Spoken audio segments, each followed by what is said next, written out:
Hello दोस्तों, कैसे हैं सभी लोग। वेलकम हो गया आराधना अजीत की ब्लॉग में। सभी लोग अच्छे हो, मस्त हो, बस यही कामना करते हैं हम भगवान से। दोस्तों, आप लोग सोच रहे होंगे कि मैं किचन में क्या कर रही हूँ। तो आज थी हमारे वहाँ सप्तमी की पूजा। हमारे वहाँ नागपंचमी की पूजा नहीं होती है, उसके 2 दिन बाद किया जाता है, क्योंकि हमारे वहाँ सप्तमी मनाई जाती है दोस्तों। तो ये देख सकते हैं, मैंने इतना सारा प्रसाद वगैरह बना रही थी मैं। और हमारे वहाँ इस दिन बहुत सारे पूजा के लिए सामग्री लाई जाती है और अलग अलग तरीके का व्यंजन बनाया जाता है दोस्तों। फिर दोस्तों, आप लोग सोच रहे होंगे कि इसे सेलिब्रेट क्यों किया जाता है। मैं आप लोग को एक स्टोरी सुनाने वाली हूँ, आप लोग बने रहिएगा मेरे ब्लॉग में, लास्ट तक जरूर देखिएगा दोस्तों। बहुत पुराने समय की बात है। एक गांव एक भक्ति परायण किसान अपनी पत्नी और पुत्र के साथ रहता था। बहुत मेहनती और धार्मिक था, लेकिन उसे संतान सुख नहीं था।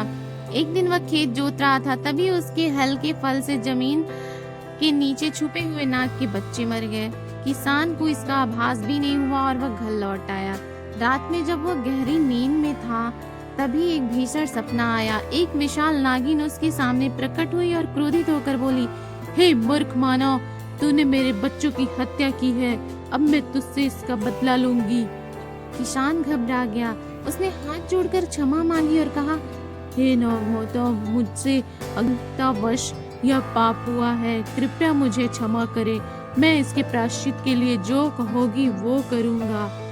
नाग माता का हृदय थोड़ा शांत हुआ। उन्होंने कहा, यदि तुम नाग पंचमी और नाग सप्तमी के दिन रख कर मेरी और मेरे कुल की पूजा करोगे तो तुम्हें क्षमा कर सकती हूँ, साथ ही मैं तुम्हारे वंश की रक्षा करूंगी। सुबह होते ही किसान ने यह बात अपनी पत्नी को बताई। अब दोनों ने मिलकर नाग सप्तमी का व्रत रखा। दूध, फूल, कुशा और लड्डू से नागों की पूजा की, पूरे मन से क्षमा याचना की।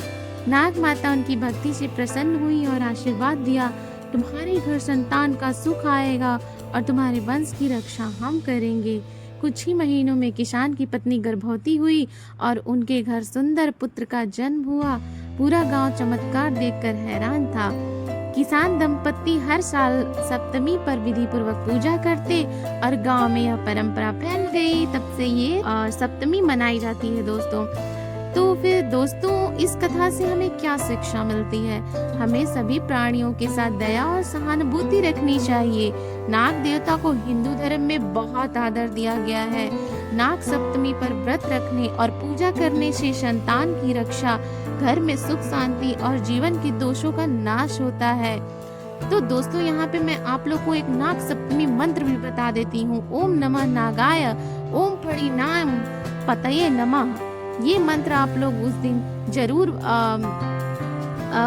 पूजा करते समय जरूर इसका प्रयोग करें दोस्तों। इससे बहुत फलदायक होता है दोस्तों ये मंत्र। चलिए मिलते हैं फिर दोस्तों, आप लोगों से बने रहिएगा आप लोग दोस्तों। ये देखिए, यहाँ पे हमारे नाव ना चुकी थी हमारे घर। एक्चुअली ये हर त्योहार पे हमारे वहाँ आती हैं और हमारे पैरों में महावर लगाती हैं दोस्तों। हमारे हिंदू धर्म में हमेशा जितनी भी औरतें होती हैं शादीशुदा, वो सभी लोग महावर लगाती हैं। कोई भी त्योहार हो, तीज हो गया या फिर कोई भी व्रत त्योहार हो गया, तो दोस्तों इनको ये आती हैं लोग और हम लोग के पैरों में महावर लगाती हैं दोस्तों। तो थोड़ा सा यहाँ पे मस्ती चल रही थी दोस्तों, हम लोग के बीच में मजाक मस्ती कर रहे थे।